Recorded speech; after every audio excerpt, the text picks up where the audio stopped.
All right, you guys, it is Taco Tuesday, and we are going to talk about fundraisers tonight. But I want to talk specifically about niching down with fundraisers to have successful fundraisers. I will go over a little bit of information, and Steve will too, about the how, the why, and what a fundraiser is, because I do know we have people on here who have never done fundraisers before and who might not understand it, but we're not going to spend a lot of time on that. Just to reiterate, you need a pen, pencil, crayon marker, something, and a couple pieces of paper, because we're actually going to get down and do some work. My goal is for you to leave with some ideas of organizations that you are going to reach out to for fundraisers. So if you don't have that, grab it. Okay. I know we've talked a lot recently about fundraisers, but we're gonna dial in a little more, because I think fundraisers are that important.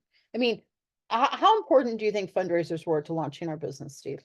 Incredibly, and how incredibly they expanded our customer base. Yeah. Without not just that region of where the fundraiser was, but outside that region, because everybody sent stuff to their friends and families or whatever. Yeah. And expanded our So area.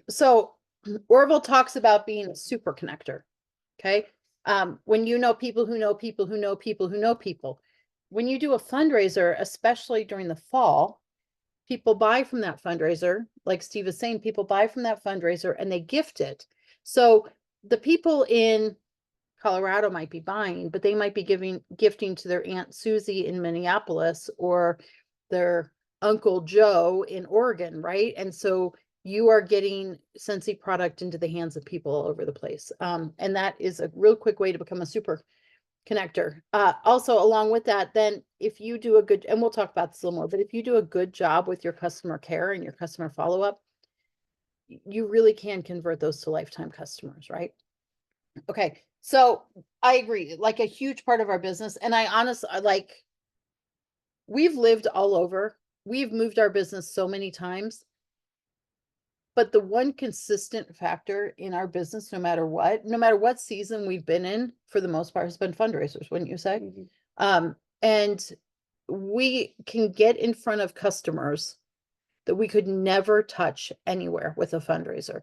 Like, you can get in front of hundreds and hundreds, even more than that, of people that you would never be able to get your hands on outside of a fundraiser. Okay. So, but we love fundraisers. Like, we're huge fans of fundraisers. Now, are they easy, Steve? Depends. Is there work involved? Yes, of course. Yeah. Some people are like, oh, fundraiser, that must be easy. I mean, there's work involved, you guys. I want to set the right expectation up front. Okay. So what is this fundraiser? Let's go through the what, how, and why super quick, and then we're going to dial into niching down. And I'll explain to you what I mean by that. Okay. What is a fundraiser? So there is no Scentsy home office fundraiser program. They're consultant driven. That means you find the organization that you want to do the fundraiser for. You make the arrangements with them. You donate part or all of your commission. You write the physical check to them. Scentsy does not pay them. You get your commission. You write that check to them, and you agree to all the details with them in advance. It's a relationship between you and them. There are some rules Scentsy has. You can find them in the Scentsy standards, but you, for example, do have to have it in writing. Okay. It has to be, now writing could be an email back and forth. It doesn't have to be like, here's your signed contract, right? But you have to have agreed upon details. You cannot fundraise for something like a natural disaster. Like if you are in, we'll just say the Woodlands, Texas right now, where they may not have power because of hurricane, was it Beryl? I don't remember who just went through. It was a B hurricane that just went through, right? You can't do a fundraiser for a national tragedy without home office's approval. Okay. There's a whole lot of reasons for that. Mostly it boils down to the fact that people have done that in the past and then not fulfilled their promise, which is really crappy, you guys. Like, it's really crappy. So Move that to the other side. move that to the other side. Okay. Hold on. We're rearranging our details here. Okay. So there are some rules from home office. You have to make sure that you understand them and are compliant with them. All right. You also have to honor the commitment. If you've told the organization you're going to pay them a certain amount, you have to pay them. Okay. Just so you know. Okay. So that's what a fundraiser is, right? so what's the benefit to you, right? Like, obviously, oh, and let me just add, we are not tax professionals. We don't give tax advice. You would want to talk to your tax professional, but usually in our experience, personal experience, you can take a charitable donation on your taxes if they are a legit nonprofit, a 501(c). And if not, usually, again, talk to your tax professional. You can take it as an advertising or marketing expense if they are not a nonprofit, right? But talk to your professional. Okay. I think Shannon froze, maybe. Oh no, now she didn't. You look like you froze, Shannon. Okay, so that's kind of what a fundraiser is, right? So how? There's a whole bunch of ways you can do them. We are not going to, we've done tons of training on that. We're not going to go into it, but there are many different types of catalogs. Some people do, we do full catalog fundraisers. Some people do specific products. You guys know Heather Gorsuch does all of those scent circle fundraisers. She slays those. Wendy Heath Newgas does all the fragrance flower fundraisers. She slays those. People do buddy drives or buddy fundraisers, buddy club fundraisers. Like, you name the product, you can do. You could do an air purifier fundraiser. You could do any kind of single product that you want, or category, right? That's totally up to you. We like the full catalog fundraiser for a whole bunch of reasons, but that doesn't mean it's right or the best option. You can do them a whole bunch of different ways. You can like give packets. This is what we typically do. You can give packets to an organization. You can set it up as an online event. You can, maybe you're doing a fundraiser for, let's say, the Alzheimer's Association.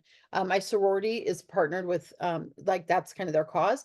And so they do the Alzheimer's walk every September, October. I know it's purple. You could maybe have a booth there, right? Where you were taking orders or whatever. You could do it like an American Heart Association, when they do their gala, you could have a booth there. You could do, like, Steve's a big Ducks Unlimited guy. National Water, who are they? National Waterfowl, what, NWT, National Wild Turkey Federation. National Wild Turkey. I don't know. It's W something. You could do a fundraiser for them, like they do a banquet, right? You could say, hey, I'd like to come in and I'd like to put this information on the tables or have a booth, and I'd like to donate to your organization 30% of all sales, or 25, like, but tons of ways you could do them, right? It's up to you. Okay, so lots of different options, right?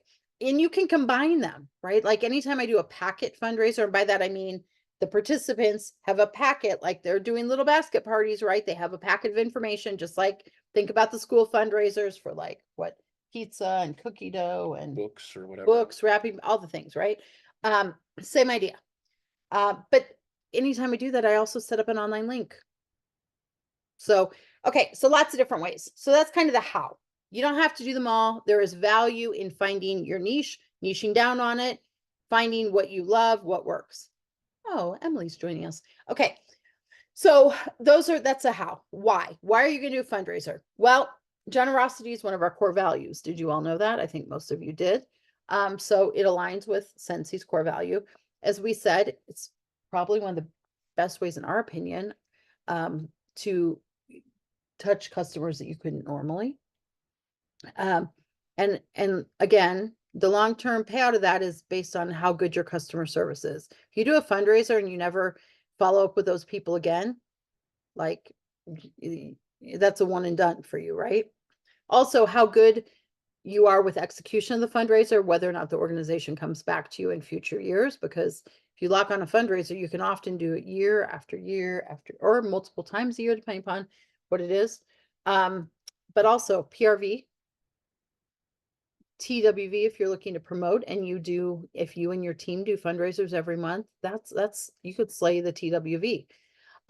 Annual sales. I mean, there have been many years we've had more than 30,000 PRV from fundraisers. That's annual sales right there. It's $1,000 bonus. And incentive trip points. That's my favorite. That's my favorite reason. Because, I mean, you guys drop a 1 in the chat if you like incentive trips, or if you want to earn one. Drop a 2 in the chat if you never want to earn an incentive trip. Jan, bless your heart. Okay. All right, so that's kind of the how, what, and why, right? Like you guys know, most of you know all that. I know it's not fresh information, but I do know that you might have team members. I know Jan is always a troublemaker. You might have team members who don't know that. So I wanted to make sure we covered it. Okay. All right. So I want you in the chat to put a 1. This is a new 1 or new 2. A 1 in the chat if you've done a fundraiser before. A 2 in the chat if you have not done a fundraiser before. Well, that's a lot of 2s. Oh, that gives me anxiety. Okay, if you were a 2 in the chat and you have not done fundraisers before, I want you to drop a 1 if it's because you don't feel like you have enough information, or 2 if it's because you're scared.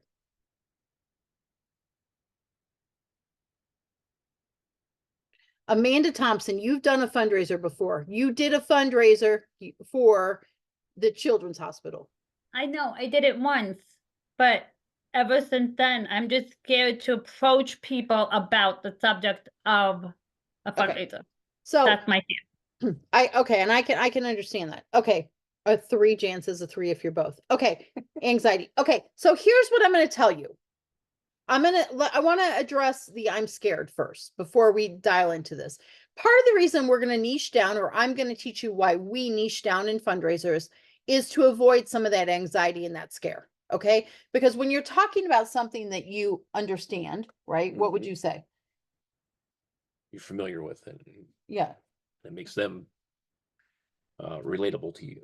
Yeah. And you're more comfortable talking about it, right? Okay. So would you agree that if you know something about the kind of fundraiser you're trying to solicit, it would be easier?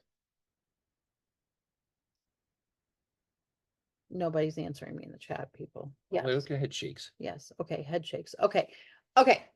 But I will also tell you this. All a fundraiser is like a basket party, you guys. All it is like a Facebook party. All it is like a home party, depending upon what method. And so I'm going to tell you that every single one of you on this Zoom, whether you joined a week ago or you've been doing this for 15 years, you are all fully equipped to handle a fundraiser. Sometimes we get stuck in paralysis because we think we have to plan everything and we have to have everything perfect before we execute. And the problem is often we never move from that perfection to the execution. So we're going to work at the end tonight on making like an actionable list of organizations for you to reach out to. I don't then want you to be like, oh, I have to have the perfect resources and oh, I have to know every detail about how to do a fundraiser and all that, because you guys know all that stuff. You know the basics. All you are doing is having the organization sell Scentsy. That's it. You all know how to sell Scentsy, yes? Shake your heads, yes, every single one of you, right? You all know how to do this, so you're overthinking. Bless your hearts, I love you. Don't overthink this. Okay. I understand why it seems scary, but I'm going to tell you this.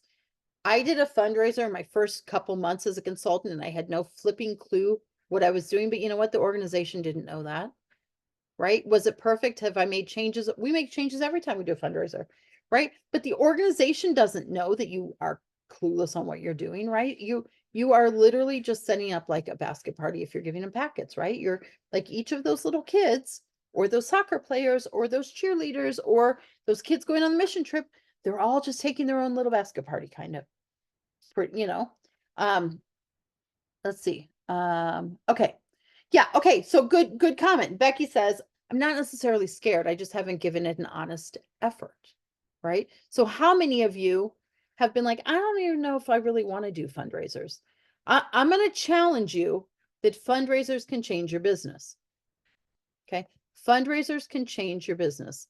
For those of you who are not actively adding new customers every single month to your business, for those of you who have said the same customers are not buying from me that used to, for those of you who have said, I don't know where to meet new people, fundraisers are a really great place to do it, right? Because you aren't just getting in front of the people you know, you're getting in front of the people that all those people know, right? So every time you get a fundraiser into some participant's hands, they are introducing you to their whole trusted social circle and network. All right. All right. Okay. So what do I mean by, okay, well, first of all, okay, one more thing. as I said, fundraisers are a really important part of our business. And I like to think of them as a business within our business. Okay. I know you've probably heard Jessica Kiss and some others talk about creating businesses within your business. Okay. If you want to do fundraisers, then you have to talk about fundraisers, right? You have to make it an active part of your business, whether that means you're talking to organizations, whether that means you're telling your customers. If people don't know you do fundraisers, no one's going to do a fundraiser with you. So you have to get, like we talk about, you guys have heard us talk about like your elevator pitch, right? Like, what is your, who are you? What do you do? Right? Like I can give you examples. So I'm a top leader for an international fragrance company, right? But I also help organizations earn extra money by doing Scentsy fundraisers, right? I also, you can change the script based on who you're talking about. But if you don't offer that as an option when you were talking about it, when you say you're doing an event, I know a lot of you are event people, you have a vendor booth and event. When you're checking out, if you aren't telling every single person, oh, by the way, did you know we do fundraisers? I love to do Scentsy fundraisers. If you know an organization that might be interested, I'd love to help you, right? You are missing an opportunity. If you aren't including that in your thank you information or your customer interaction, whether it be a project broadcast, like if they don't know you do fundraisers, they're never going to do them. People are always looking for ways to make extra money, right? Okay, so you have to talk about it and make it a priority in your business. All right, so what do we mean by niche down, Steve? What do we mean by niche down? The organizations that you're familiar with. So like for us, Lauren did rowing or crew, so that was one of our areas that we hit kind of hard, is those organizations, because they're very expensive as a sport. So we knew what to do and what they needed to Yeah. do. So niche down means finding causes and organizations that either, number one, you understand and know about, or two, are passionate about, right? That you can speak intelligent. So when you guys are telling me that you're anxious and you're nervous and you're scared and you're afraid and you don't know what to say to people about fundraisers, when you guys are messaging me going like, what do I say to them? If you know about the organization, it's so much easier, right? You're naturally more confident. So like I'm going to use Amanda as an example, because Amanda has kids that do competitive cheer, right? Competitive cheer. Like I know that, because I've watched her kids grow up. Or let me use another example. Let me think of another example. Let's see. I can't think of another example off the top. Oh, Andrea, baseball, right? Because like she's gone live talking about that baseball bag, right?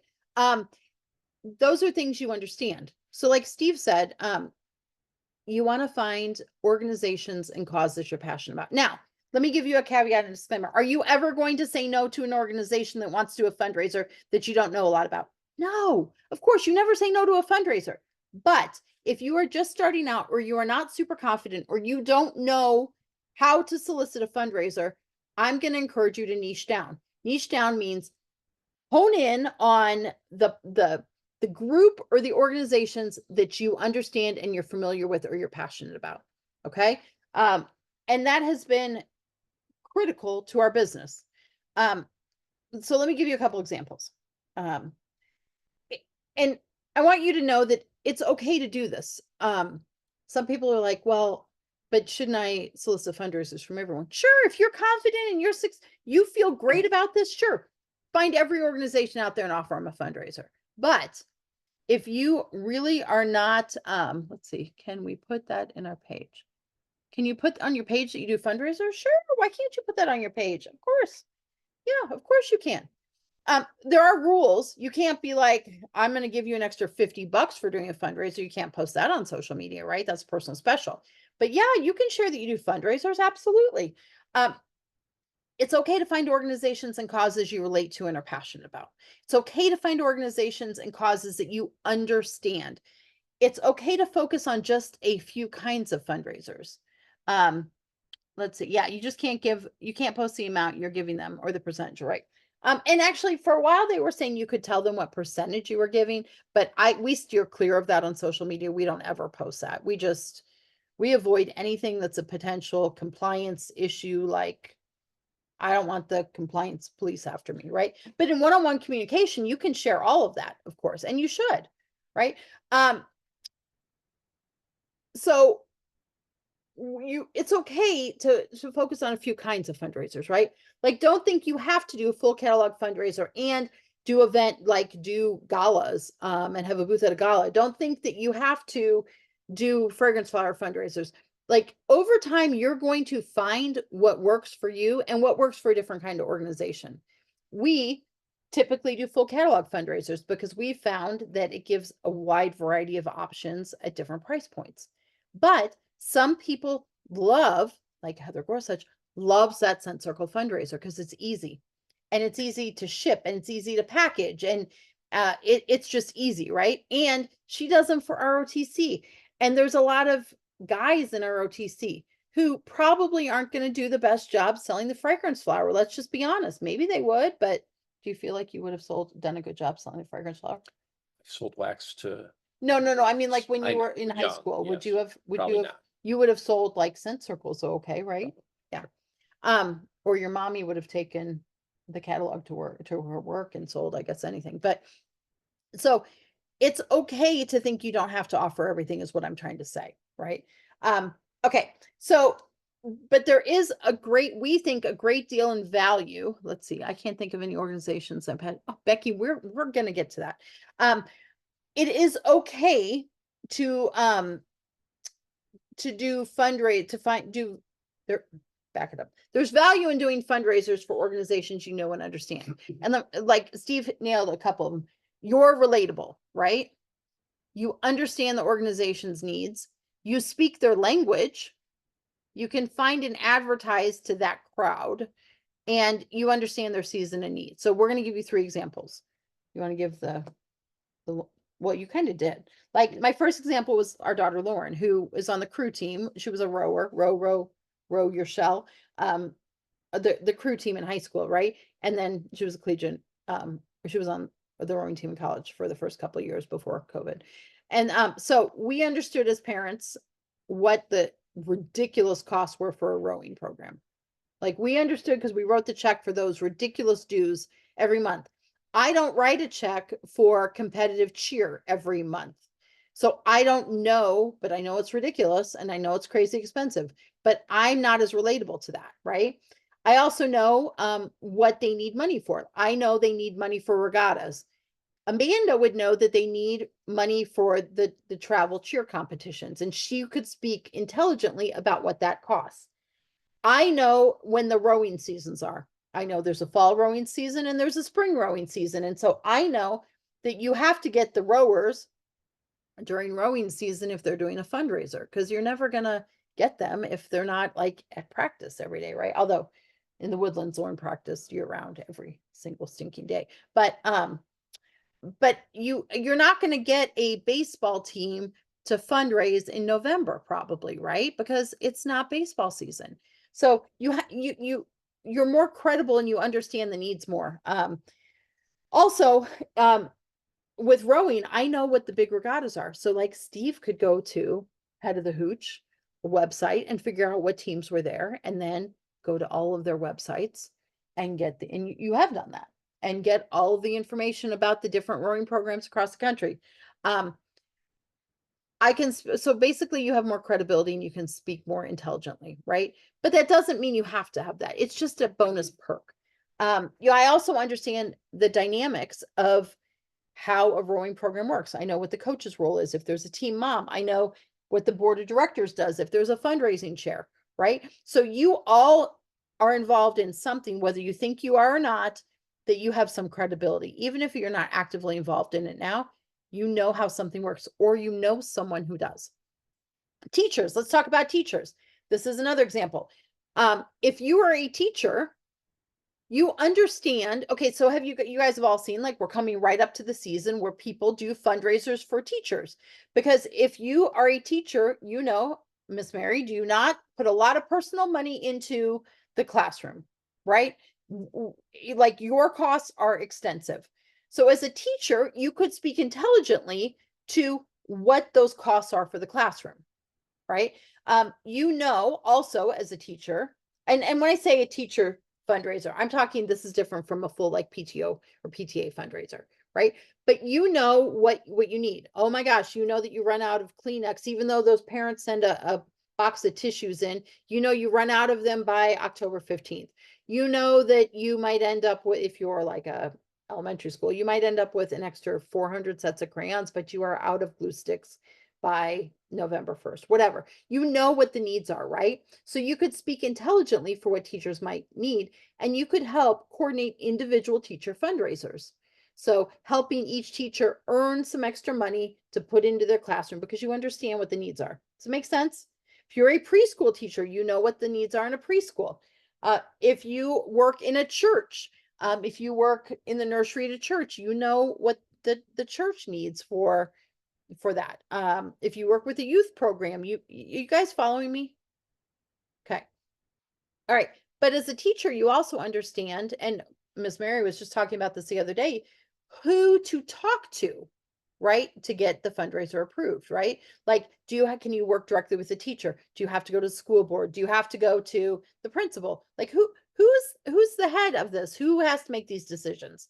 If you're a parent, if you've been a foster parent, like I know a lot of people that do really successful foster parent, foster organization fundraisers, right? Maggie Hensley comes to mind. As a foster parent, she knows what the needs are, right? Do you guys see they're adopting a baby girl now? Oh my goodness, she's so cute. Okay, so if you're a foster parent, you know how the foster care system works. You know that those kids show up often with nothing. You know what, as a foster parent, you need, right? You know that maybe, there isn't extra money for holiday gifts. And so maybe you want to do a buddy drive. Like she used to coordinate a buddy drive, like thousands of buddies. Every foster care child in the county got a Sensi buddy for Christmas, right? Yeah, teachers can have a fundraiser. You can do a fundraiser for anyone you want. Now that would not be a 501c3. I feel like I'm not saying that right. 501c3, is that right?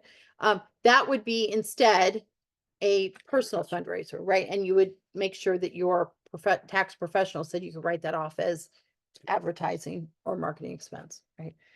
Okay, but you guys get the idea. If you're a 4-H parent, you know what's involved in 4. I cannot speak intelligently about 4-H, right?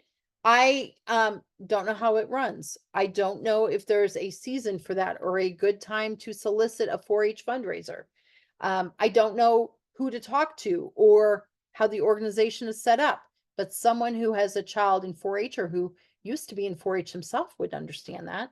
The other thing that's really important is if you do a fundraiser for any kind of organization, if you niche down and you find your passion, like rowing, say, for example, or I'll give you another example. We've done a whole bunch of school fundraisers. We've done like 6th grade camp, science camp, or 5th grade camp. And remember, they did 5th grade in Southern California. They did but if you do that kind of thing, then you get a testimonial from the school and a referral. Okay, teachers are well connected, right? So who else do you know that might need this fundraiser? And then you can solicit, like we can solicit a rowing fundraiser from any rowing program in the country, not just the one in our neighborhood, right? If you're a 4-H parent and you understand that, then you could solicit 4-H fundraisers anywhere, right? Not just your local 4-H program, because they probably all work for the most part the same. Okay. As I said again, should you only do a fundraiser for an organization would you say, so when someone comes to you and say, oh my gosh, my daughter is doing a pageant and we need to raise some money. Can you help? Would you say, I'm sorry, that's not my niche? No, of course not. You're going to do it for them anyways. But if you're getting started and you need to build confidence, it's really great to niche down. Okay. All right. So what kind should you do? I'm going to ask you. You're going to want to find your niche, and you don't have to offer every kind of fundraiser. Some fundraiser types might be better for others. Like I'll be honest, like if it's a bunch of dudes, they might not sell the fragrance flower as well. They might. Like Alex can sell the life out of a fragrance flower, right? But like they might not. But like if it's a I don't know, a junior league, they might like sell the heck out of fragrance flowers if you did a Mother's Day fundraiser, right? So you got to know your audience and figure out. All right. I want to set some expectations because some of you are going to reach out to organizations and you are going to, when they say no, you're going to crawl under your bed and never ask another organization. Or when you have a fundraiser that doesn't go as well as you hoped, you are never going to do another fundraiser. So I'm going to just ask you some questions. I want you, yes, car bars for a teenage person, absolutely. I want to ask you, I want a yes or no answer in the chat to this. Does every single person you know buy Scentsy from you? Yes or no?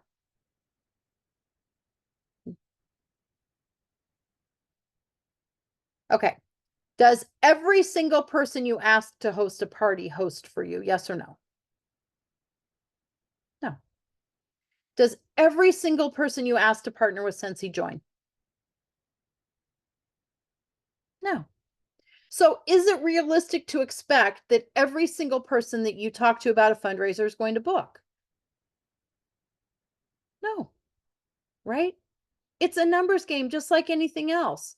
So if you talk to 10 organizations, maybe you'll get one, but that one organization can open a whole bunch of doors. It's like, do you remember the stat on like does somebody know, you might know, how many KFC, how many people did Colonel Sanders take his recipe to that said no? It's like crazy, right? A ton. But he kept asking because he didn't take the no personally, right? If an organization says no, they're not like saying, you suck, I hate you. They're just saying it might not be the right fit for them right now. And we've had organizations come back to us well after the fact Yep. and do fundraisers. Usually at times that aren't really that aren't great for us, but we're like, of course, we'd love to do a fundraiser for you the first week in December. But we've done them.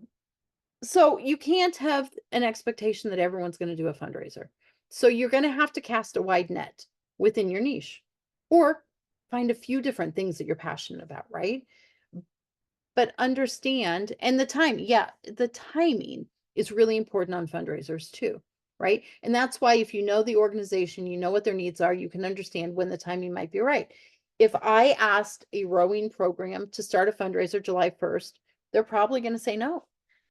But if I ask them to do, would you say early October, late September? Mhm. Yeah, they're going to say yeah, because they're in the, at that point, they're really thinking about the money that they need for those regattas, right? Or at the end of the season, they're like, wow, we need to buy some new shells. And those are, how much does a shell cost? That's a boat. Like 10,000. Yeah, yeah, we need tens of thousands of dollars. So yeah, we'd love to do a fundraiser, right? Okay. Yeah. Yeah, Jamie Kern Lima is a great example. Like her It Cosmetics. Oh my goodness. Yeah. But it worked out pretty well for her in the end. She's a billionaire, right? Okay. And a 2-time bestselling author. And just started like a rock star podcast. Okay. So set the expectation. You're gonna have to ask a lot of people.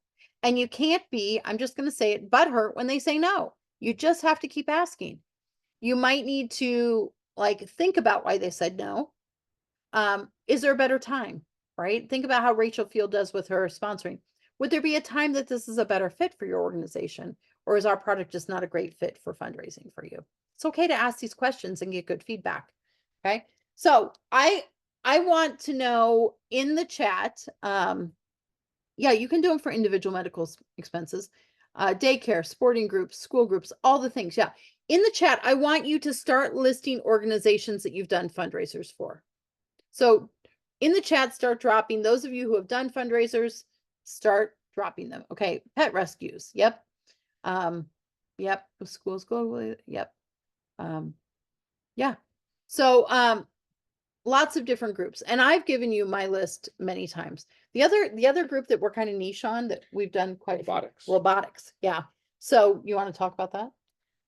Well, robotics is expensive as well because but it's a certain time of the year, right? And this is in the schools, by the way. Yeah, the schools, high schools mostly. They go to events to do their they could do 2 events or more. But then it's right in January is when they get their uh what like the that's, project for the year. yeah. But they are working up to that event to do that. So they want to get their fundraising out of the way beforehand Yeah. so they can just concentrate on the build and Because they have like, go to that. what, 6 weeks to build or 4 Yeah, weeks or 6 something? weeks. Yeah. So like robotics, we know that a holiday fundraiser is perfect timing for them, right? And it, like, you guys are like, robotics, why would you do a robotics fundraiser? Well, Steve was a mentor with First Robotics, and all 3 of our kids actually have done robotics. So it's something we know. And we understand the expenses, and that travel to Orlando for, where else? You guys went somewhere else too? Myrtle Beach. Myrtle Beach, and you guys go to Tennessee or something once too. Yeah. Yeah, it's expensive, right?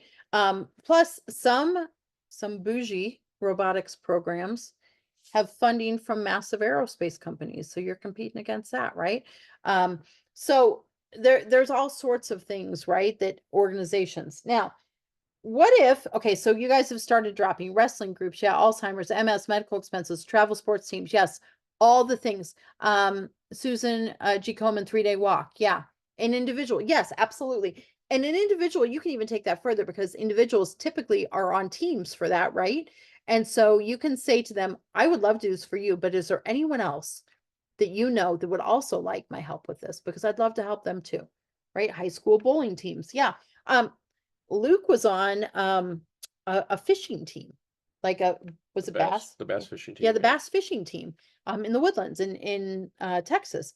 Lots of different organizations, right? So now, what if you don't have kids? Because a lot of the things we've mentioned are kid related, right?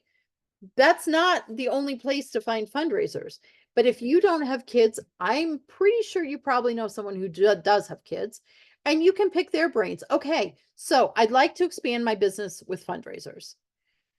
Who do you know that might want to, you, like, you're well connected, you've got 4 kids in the school, or you've got 2 kids in the school, or go to your neighbor, go to someone, throw it out on social media. I would love to widen my business and do some fundraisers this fall. What organizations do you know that might be looking to raise money? Comment below. And then you reach out to them and say, can you tell me more? Can you connect me with someone? Tell me a little bit more about that group, et cetera, et cetera. But it doesn't just have to be kids. Women's groups do fundraisers. Church groups do fundraisers. Adults, like adult rugby, right? I mean, that's a dangerous sport, you guys. Don't let your kids play rugby. Don't let your kids grow up to be rugby players. Don't let your kids grow up to be rugby players. We know.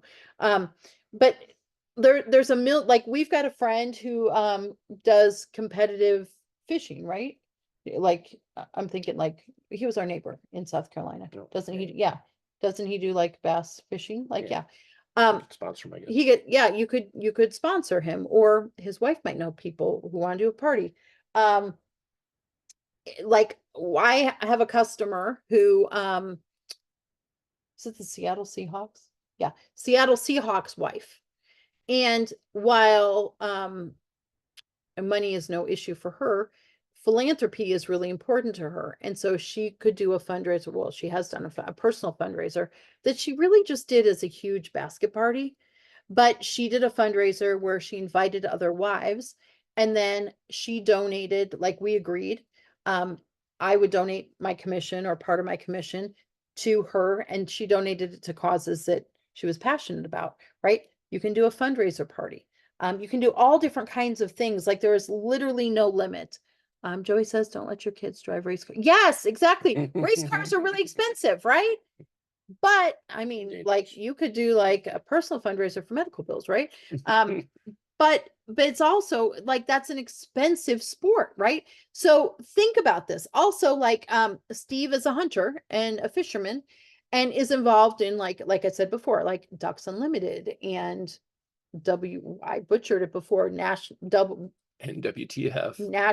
Wild Turkey Federation, bass, like, there's all sorts of all sorts of different adult organizations as well. And so those are like nonprofit, right? Your nonprofits, right? And so, but they all do fundraisers. They all need You could do maybe you're involved in Habitat for Humanity. Like maybe you love to read, and like my mom loves the library. Every library basically has a friends of the, they don't all call them that, a friends of the library, basically, where they raise money. They also take used books, right? And resell, but they raise money for the library. So get creative. Yeah, I know. NWTF. It's a thing. Also, what did we do in South Carolina? We did, like, a lot of South states have Carolina them. Waterfowl. South Carolina Waterfowl Association, right? All different, there's all sorts of these organizations, trust me. Maybe you're a wounded warrior like Steve. There's all sorts of wounded warrior and veteran organizations that need fundraisers, right? So it is not just like, oh, I have a child who has this. Like, you're not excluded if you don't have children or young children or children at all, right? But if you don't and you want to pursue those avenues, I can promise you, you know someone who does have a child. I remember talking to Vicky at one point, and Vicky's like, I don't have any kids, so I don't really have any connections to the school. And I asked her if she knew any teachers. And I believe, I don't know if she's still on here, I believe it was one of her neighbors was a teacher. And I was like, well, I'm pretty sure they are probably well connected in the school and they could probably give you some ideas. Okay, so what I want to do, I asked you to get a pen and paper or a crayon or a marker or a pencil. I want you to dig in. We're going to spend a few minutes here, and I want you to dig in because I want you to have a list of organizations and things you're passionate about. So I want you to start with this. I want you to start with first of all, if you've done a fundraiser before, those organizations go on your list first. Okay. If you've done a fundraiser, those organizations go on your list first. And I want you to be as specific as you can. If you have not done a fundraiser, I want to know what you're passionate about. Now, Becky was like, I don't know what I'm passionate about. Right? So, sorry, Becky, calling you out, but you put in the chat, so it's not really calling you out because you threw it out. You called yourself out. Okay. I don't know what I'm passionate about.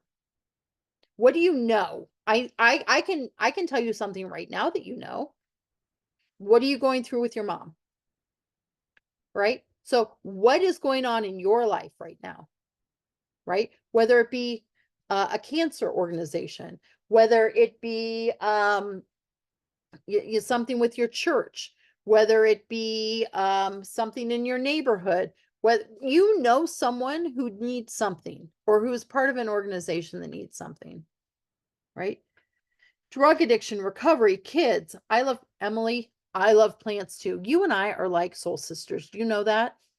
It is, Steve, how many plants do I have down here? Too many. If you were to guess, if you look around, how many plants do you think I have? I don't know. I don't keep track. 40? I get rid of one every day. You do not. I bet I have 40 plants down here at least. We're not even talking about the propagation. Okay. Right. So how, Emily, could you turn that into something? Right? Is there a plant nonprofit? Not that I'm aware of, but if you find that, I need information about that because I want to join. Let's start a plant club. Do you want to start a plant club? Let's start a plant club. Okay. Emily and I are going to start a plant club.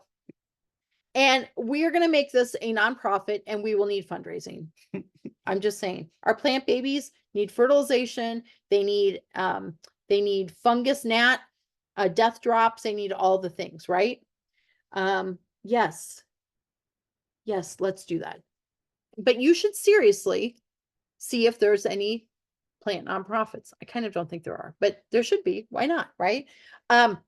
But let's take that another way. This is not exactly the same thing, Emily. You and I will agree on this.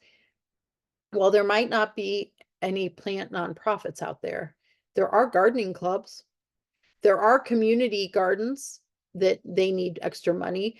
There are, what else? There's all sorts of, like, think about Flowers for the church. Yes, flowers for the church every Sunday, right? There might be a flower guild. There might be, how about we could go a totally different direction with this? How about raising money for the wreaths that go at the national, national cemeteries, right? There's a nonprofit for that, right? There might be a local, I feel like we buy those nationally, but yes. yeah, wreaths across America. But like, there's all sorts of different ways you can go. We are right outside of the national park, Rocky Mountain National Park.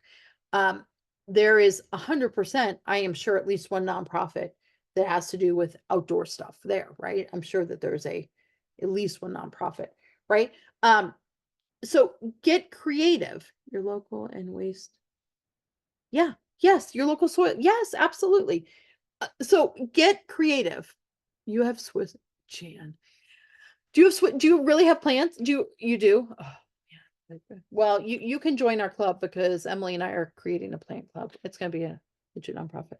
Are nonprofits the best way to go? Nonprofits can be the best way to go, or you can do a personal fundraiser. What is most important about a fundraiser is to get in front of the audience. So if you are doing it for, like, I'm going to make it simple. If you're doing it for a band that is earning money because they are going to be in the, I don't know, the Macy's Day Parade. And so they're going to be traveling cross country and they need to raise money, right? Then it's easy because the band members are going to promote the fundraiser to their friends and family. So that's easy. If you're doing it for a cheer competition, the cheerleaders are going to promote that to their friends and family, right? That's easy.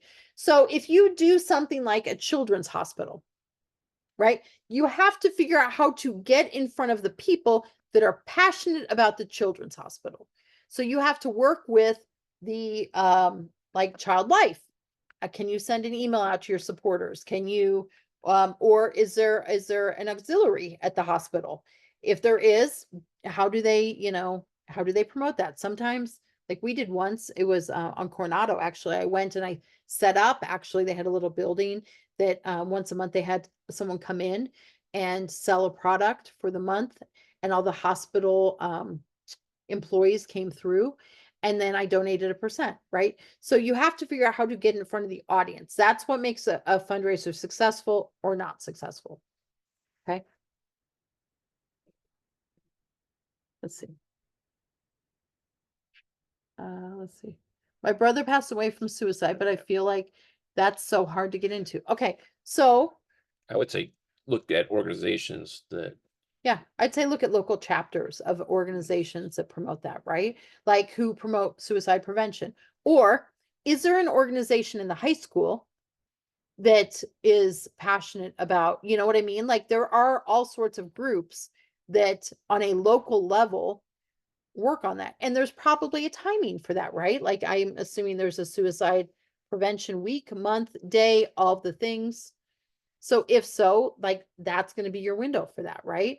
Unless it's like a club at the high school, right? Like in which case I'm telling you, if you don't know if it's a club or organization that is active year round, fall fundraisers are the way to go because yeah, that's right before Christmas or yeah, whatever. not in December. Right, yes. Not in December, before then. Let's see. I would be scared. I would kill every plant. Cameron, you would not trust me. We you know what? We need to raise money for plant education, apparently. So we're gonna do this. We're gonna raise money for plant education. Okay. Bully awareness in schools is one yes, that's fantastic, right? Yeah, all the things. Okay. So Flex. you have a black thumb. Yes. So these are just a few ideas, but what I do not want you dropping off the Zoom until you have a list of organizations. So start with if you've already done fundraisers, you start with them. Now, if you've done a fundraiser for I'm going to just use cheerleading. If you've done a fundraiser for a cheerleading group, you are educated on how to do that. And now you can solicit from other cheerleading groups, right? Now, if your daughter is in competitive cheer, we went through this with our daughter. She was like, you are not soliciting a fundraiser from the other rowing program in our town. She was like, absolutely, you're not helping them raise money to be better than us, right? I'm like, that is not very kind-hearted and authentically, genuinely spirited, but then she graduated, so we could definitely do that, right? So if your daughter's in competitive cheer, you might not want to solicit from the people she'll be cheering against, but I can tell you there's cheer programs all over the country, and not just at the middle school, high school level. Like we did the Pepperdine. I guess we did the Pepperdine dance team years ago, right? It's Lauren. Oh, Lauren's calling me. Do you want to take that? Sure. Okay. Lauren had her first day of work today. So think out, if you know something and it doesn't work to do it exactly in your community or with your people, think about how you can do it. Now, if you have done a fundraiser for, I'm going to say competitive cheer again, I want you in the next 24 hours, I'll say 48 because we have a flash sale, warehouse sale. I want you to go back to whoever you did the fundraiser for, and I want you to ask them two things. Number one, how did the fundraiser go for you? Would you just write me a testimonial? Would you just email me back and tell me how you think the fundraiser did and how it benefited your organization? Because a testimonial, then you can take to other organizations and say, I want to give you an example. I did a fundraiser for so-and-so, and here's what they said. Here's how it benefited them. But I also want you to go back to them and say, who else? I know we did this fundraiser for you. Who else do you know that might need a fundraiser? You know, are there other programs that are similar that you know of? Or are your family, is anyone in your family involved in another organization that needs a fundraiser? Because if someone has done a fundraiser with you and they know that you did it well, and they know that they raise money, they're much more likely to allow you to have access to their, you know, or to their people, and book something else. Okay. Okay. I have a farm wanting to do a fundraiser with me. I'm just trying to nail down a date that works for them to do it. That's fun. I like that. So what you're going to want to nail down is, what's the farm going to do with the money, right? And then how are you going to get in front of the people who benefit from that farm or who are passionate about it? Okay. So there's a flower farm, you know, we're flower farm people. There's a flower farm that I love. It's like 20 minutes from here. And she actually has a whole slew of volunteers who come in and work, right? She has all these people that volunteer. She also has, like, you know, say 100 families that do flower subscriptions. So if she did a fundraiser with me, which she could use that money to buy new bulbs, she could use it to buy new equipment, she could buy it, use it for any of a variety of things, right? To redo her greenhouse, whatever. I would have to figure out how to get in front of her audience. So she has a website, she sends out an email, she has an Instagram and a Facebook, right? She connects weekly with everyone who's part of her flower subscription. Okay. And she has a slew of volunteers. So those would all be ways that I could work with her to connect with the people that are passionate about her flower farm, right? So just think outside the box. Sometimes you have to think outside. Yeah, still waiting for the school district to approve me as a vendor in schools. Yeah, so Mary, like we talked about this a couple weeks ago, Mary understands how school fundraisers work, right? Because Mary understands the in and outs of the school district because that's her background. Okay. Now that doesn't mean I'm not a teacher. I have done school fundraisers, right? But if you are just starting out and you are not super comfortable, find what you're comfortable about.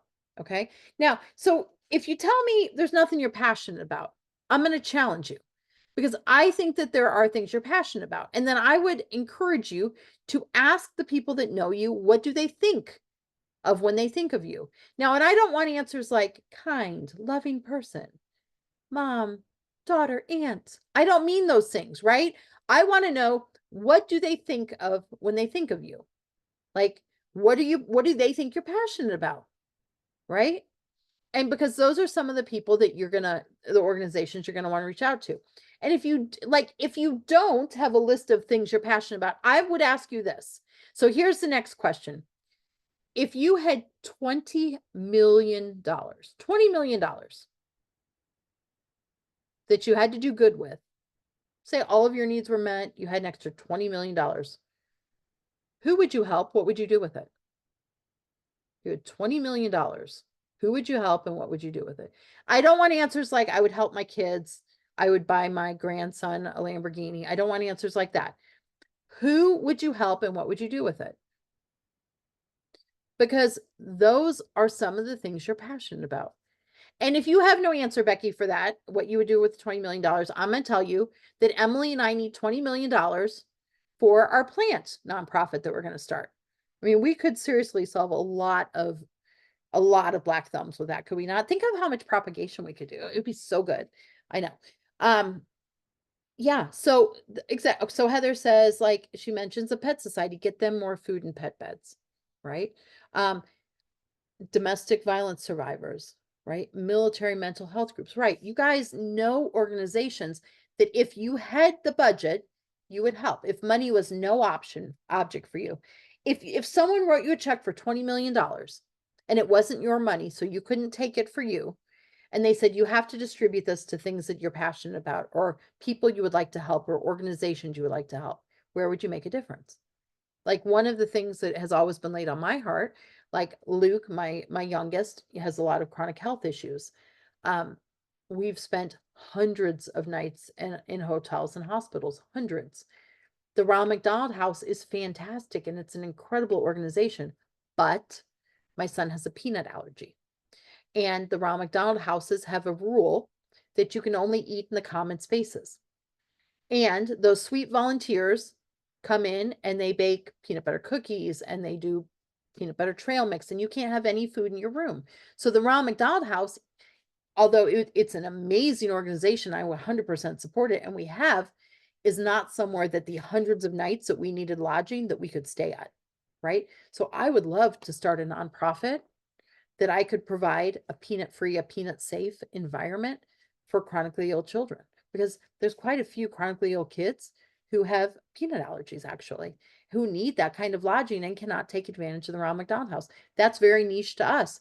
Most of you would never think of that, right? Would you think of that? Would you think, oh, no, you think child needs to be hospitalized, family needs lodging, Ronald McDonald, right?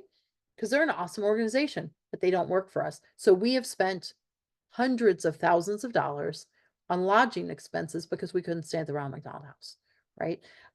Okay. Let's see. All right. Autism, right? So figure out organizations that might need some money, right? So you've got, who have you done fundraisers before? And then how can you expand that, right? So if you've done a robotics fundraiser like we can solicit from any FIRST robotics program because we understand how it works, right? We have testimonials. We have all the things, right? If you haven't done them, who are you passionate about? That's your starting point. If you are still stuck after that, and if you have $20 million sitting here and you have no idea who you would help with it, that's fine. But then I want you to start thinking about your community. So on that piece of paper, I want you to be writing who you know. So I want you to like, tell me about your neighbors. Write down, what do your neighbors do? What does your best friend do? What does your brother's wife's cousin do? I don't know. I want you to start thinking about who you know that might need a fundraiser. So I'll give you a couple examples. My brother is married to a teacher. She teaches 4th grade. She also runs a student council at her elementary school that is many states away from me. We do a fundraiser for them. Okay. You can do a fundraiser. I mean, who would have thought 4th and 5th graders, student council, but they do it. And those kids they sell a lot of Scentsy, right? She also has, like, we can expand this out. They have 2 kids. One plays baseball, football, right? They're not in our community, but I know enough about their communities. They know the ins and outs of those, so they could help me solicit fundraisers for those. My niece plays every sport possible for one season. Like, she's the cutest and the sweetest, right? But like, probably need a volleyball fundraiser, probably need whatever, right? My niece or my sister-in-law has a sister and a brother. The sister is also a teacher, right? She does full-time subbing, right? In a different school district. And they have multiple kids who are involved in band, right? Their son is a super amazing athlete who's involved in a lot of sports that needs fundraisers. Are you following me? Like, who do you know? And then who do they know? I want you to expand out like you're doing a spider web. So like, I'm gonna use Shannon. Can I use you as an example? Okay, so Shannon, tell me about I feel like your best friend might not be the right choice right now, right? Okay, tell me about your kiddo and what he's involved in. Everett's involved in baseball and soccer, and we're about to start flag football. Okay, so that's 3 different sports. And Mhm. you understand how they work, yes? Mhm. So you could solicit a fundraiser not just from that baseball team, for example, but the one in Wilmington, North Carolina, or the one in Hampstead, North Carolina, or the one in Swansboro, or the one in Sneed's Ferry. Oh, you are in Sneed's Ferry, kind of, right? Or the one in Jackson. Like, are you following me? Like, it's not when you know something, you can select. Okay, so then tell me about one of your friends or a neighbor. I don't care. Just tell me their name and what they do. I have Geneva, but she owns the art studio. Okay, she owns the art studio. Does the art studio need money? She always needs money. Yeah. Do they need, so could they do a fundraiser? Of course. And then does she has students, yes? Yes, ma'am. And those students are probably involved in other things, Mhm. right? So there's a chance if you did a successful fundraiser for the art studio, one of those parents might say, "Oh my goodness, I'd like to do a fundraiser. That was really awesome. That was really easy." Okay? Tell me one other person in your life. My sister-in-law. Your sister-in-law. Tell me about your sister-in-law. They have a 5-year-old. They have a 5-year-old. And what does that 5-year-old do? Who, by the way, is really cute. He's not in any sports now, but he's in school. He's in school. Right. Are they in Hawaii still? Where are they? No, they're in Beaver, so Coosaw, Okay. They're in Coosaw. which I know Okay. you know about that. Okay. Okay. So that would be a whole different school district. Yes. Yep. Right. So, and there might be needs there, right? So she could help you make connections there. Yes. Mhm. Okay. And she probably has neighbors there who, like, it is literally the act of creating a spider web, you guys. Someone else volunteer. I'm going to volunteer someone if you don't volunteer yourself. Someone else volunteer. I have Pick 2 Ann. friends Okay, that we'll start with Becky. Becky, go ahead. one of them for the pets. One of them actually runs a local SPCA here. Oh, wow, that's convenient. And then another one runs a grooming business out of her home, a pet grooming business. So Imagine that. Imagine that. So I would bet she's pretty passionate about animals, yeah? a little bit. Yeah. She also might be passionate about like a rescue or some, other nonprofit related to, and she probably knows a lot of people, yes? If someone runs a pet grooming, they probably interact with a lot of humans, not just pets, right? Yep. She actually interacts. It's the Compassions for Canines that I mentioned. She actually does work with them also. Oh, So convenient. And I'm pretty sure I know for a fact they need money. pretty Okay, much. so let's go take that one step further. Are either of them married? No. Okay. Do they have other family members? Yes. Okay. And do you know anything about their family members? Not really. But could you? Sure. I know the one that runs the grooming business. I think she does that with her mom. Yeah. So her mom might say her mom is involved in a bridge club or a bunco group, or I don't know. I really love like women's clubs or junior league or any of these like nonprofits, anyone that, raises money for, there's so many different organizations, right? So it is okay to ask for referrals and you can do it in a non-sleazy way, right? You can be like, hey, I really want to grow my business in this way this fall and giving back is really important to me. Does your mom know any groups that need to raise money? Would you mind asking her? Right? Or whatever. Like you can do it in a non-pushy, non-pressure way. Like I'm looking for ideas. Who needs to earn some money? And like if it's a women's group, it might even be like a home party or a basket party type setup, right? It might not be like you might be setting up at Bunko once a month or whatever the case may be, right? Okay, so I don't know any of my neighbors. That's okay, Dawn. Do you know any other humans in your life? I would bet over the course of your lifetime, you've had interaction with one other human. Well, yeah, Okay. So who? Give me one person. our kids. Oh, your kids. Okay. And what are your kids involved in? They work so hard that their kids are dealing on their own. But we got football, high school, bowling, I don't know what the girls are into yet because they're in middle school. Okay, but I bet there's organizations in the middle school that need money. I bet you just named 2 high school sports that probably need money, right? There might be a Yeah. booster club for the high school. I mean, you'd have to reach out and see. Also, sometimes we think beyond, like, there are a lot of organizations inside a school that need money beyond just the obvious, like maybe there's an interact club, or maybe there's a political club, like maybe there could be all sorts of organizations, right? So don't just necessarily think the sports. Like, kids are so well-rounded as a whole, and they're involved in all these different things. Like, there are a lot of I can't think of. Okay, so let me even go back to the adult route. Like, do you know anyone in Rotary?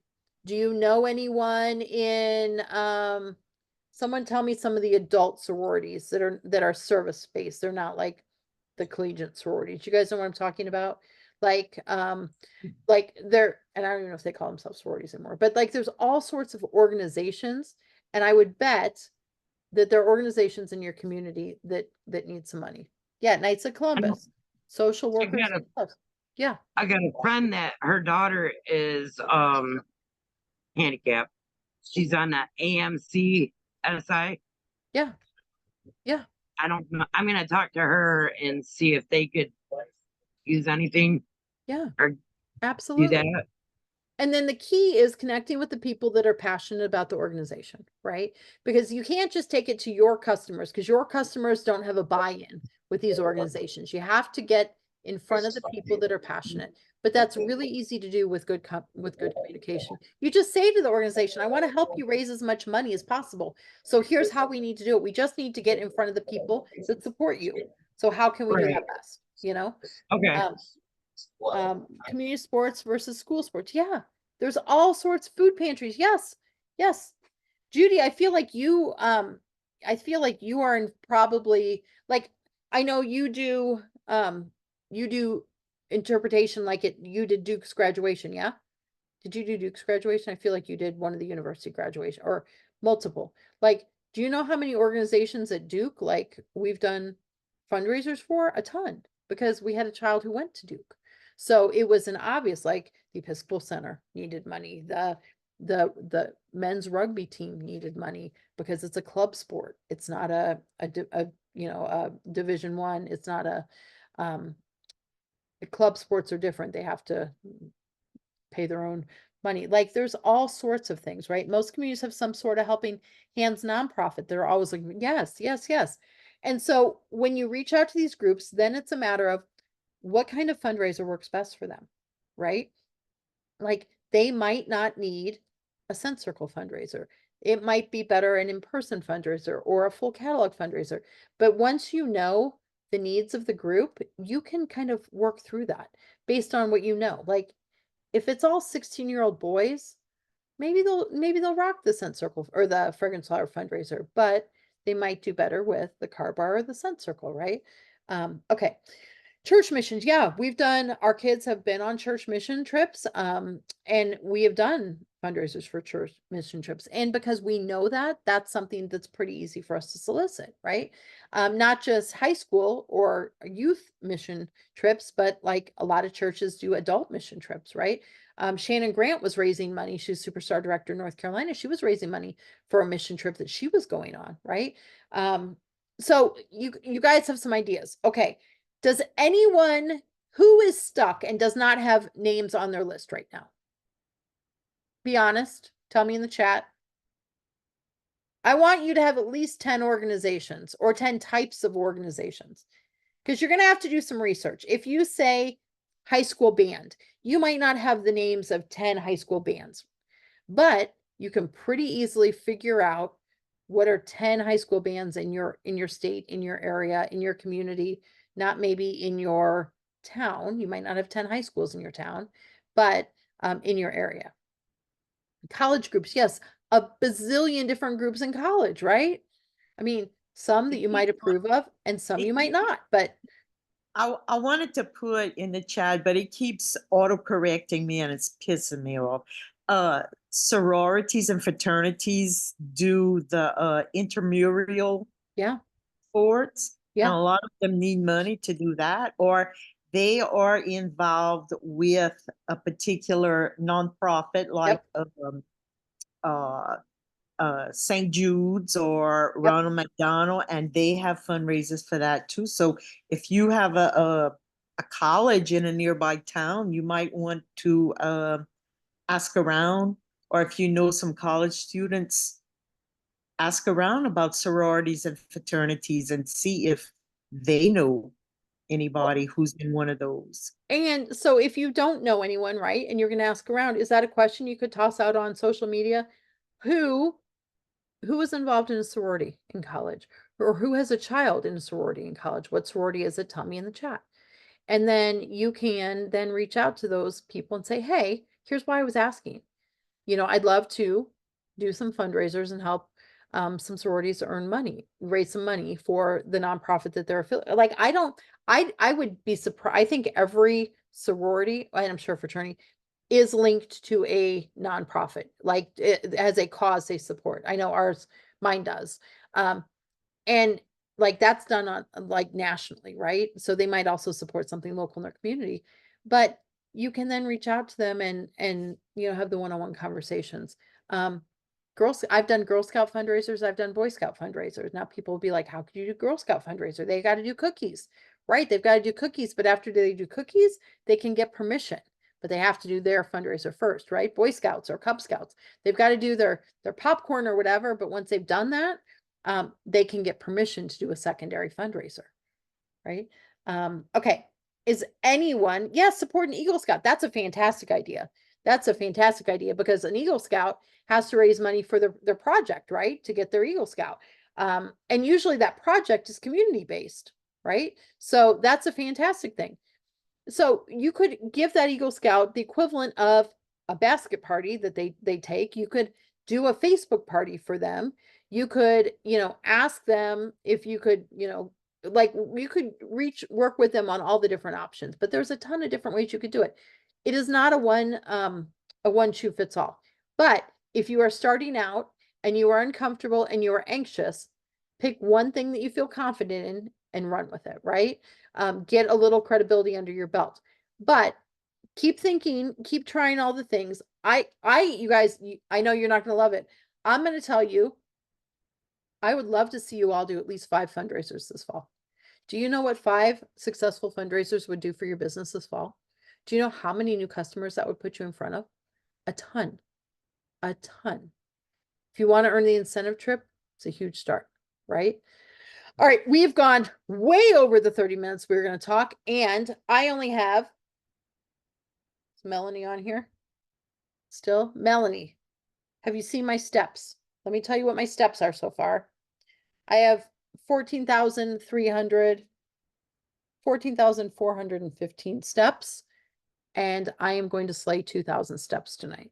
So, yes, we need to do a picture. Will you take a picture for us, photographer? Perfect. And I think we've got a couple pages worth.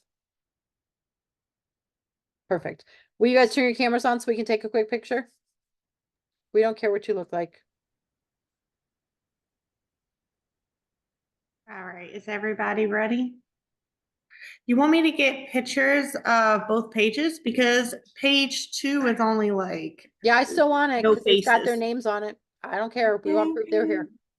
Okay. Say cheese. I like how nobody actually says cheese. Cheese. Okay, page 2. Hold on page 2.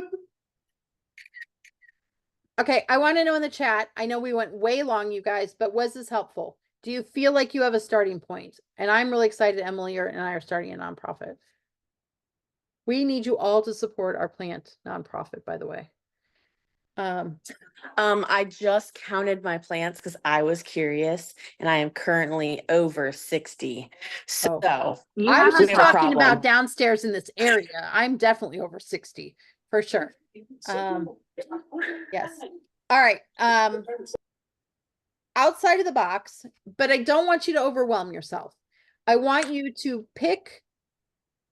If you're overwhelmed and you're anxious about this, number 1, do not spend all your time going and creating fundraiser materials to then not actually execute, never do a fundraiser. Sometimes we just have to leap, right? Sometimes we just have to reach out. Like when you find the fundraiser, we'll work through the logistics if we have to, right?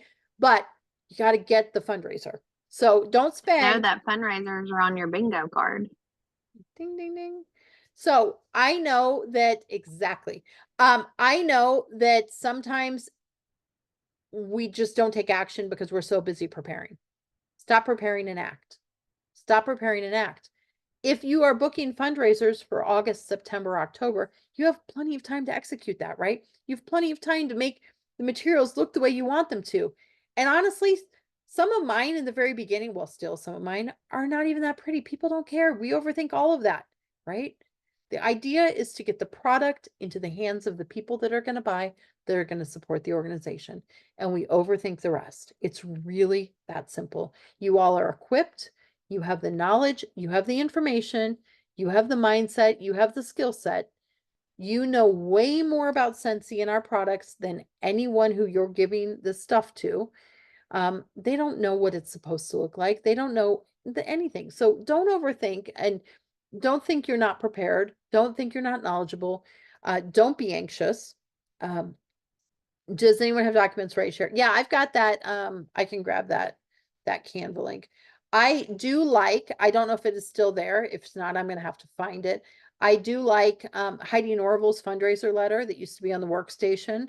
It just talks about how fundraisers are important to Scentsy, and how we are part of the, I'm gonna call it like the American Association of Fundraising. I don't think that's actually what it is, but we are part of, Scentsy is part of a fundraising organization. I'm gonna tell you, if you guys have events coming up, or if you are communicating with your customers in the next week or 2 weeks, I want you to mention fundraisers. They don't know you do fundraisers if you don't talk about fundraisers. If you want to get fundraisers, you have to talk about fundraisers. I want you to keep working on this list of organizations you're going to reach out to. And then I want you to 5, 4, 3, 2, 1, Mel Robbins it, and just reach out to them. Or those people that know those people that know those people, I want you to just reach out to them. It will not kill you to send a message to someone, especially if it's a voice message, because that'll get you a better response. Hey, Julie. So I've really been thinking about my fall plan for my business, and I really would love to do some more fundraisers. I'm passionate about them. I really enjoy them. Like, don't say you really enjoy them if you've never done one, but I'm really wanting to do some fall fundraisers and give back this fall. Like, you could say that authentically if you've never done it, right? I know that you've got kids in school. Can you tell me some organizations in their schools that might need fundraisers, or that they're involved in, or whatever, right? Or, hey, Julie, I know your daughter's in a sorority. Can you tell me a little bit more about that? You know, I would love to maybe do a fundraiser, or reach out to the Panhellenic Council if you have a university near you, right? They're equated with all the sororities, right? Reach out to someone at your church, reach out to someone at the library, ask. I don't care where you reach out, but just get your feet wet and start having fundraiser. We could have recruiting conversations too, but have fundraiser conversations. All right. So I'm challenging you guys to 10 fundraiser conversations. A conversation can look like you want it to. That can be trying to get information about organizations. That could be reaching out to the organization. Could be reaching out to someone who might know someone in an organization. You can only count one from reaching out on Facebook and saying, hey, I'm looking for some organizations that might want fundraisers, right? You will get a much better response if you ask targeted questions, not what organizations need fundraisers, but if you ask, hey, who has kids in competitive cheer? Comment below if you've got a kid in competitive cheer. Who's got kids that are playing football this fall? Comment below and let me know. And then you reach out and have those one-on-one conversations. You will get a much better response to that kind of thing than if you're just saying, who knows someone that needs to earn some money? And then pay attention to your Facebook feed and read what people are saying. Make sure that you are commenting 15 to 30 minutes a day before you post on people who are not other Scentsy people, so that you see their feed and they show up in yours, because that's when you're going to start seeing, oh, so-and-so's going to college. They just joined the downhill ski team. So-and-so's doing this. They just joined this. So-and-so just made the, I don't know, made whatever team, or So-and-so is just leaving for a mission trip. Okay, well, that's great. They might not need a fundraiser right now, but they might need one for their next mission trip next fall or next summer, right? So start making a list. All right, friends. Amanda dropped into the chat the Sensi Facebook fundraiser group. I will make sure all the SSDs have my fundraiser docs. Also, Wendy Heath Newgas has great documents. In the Thursday night shift, I'm pretty sure that Heather Gorsuch has shared hers. All the things. I have a Okay, friends? question. Yeah. I have a question about SFOR. Oh, yeah, let me stop the recording.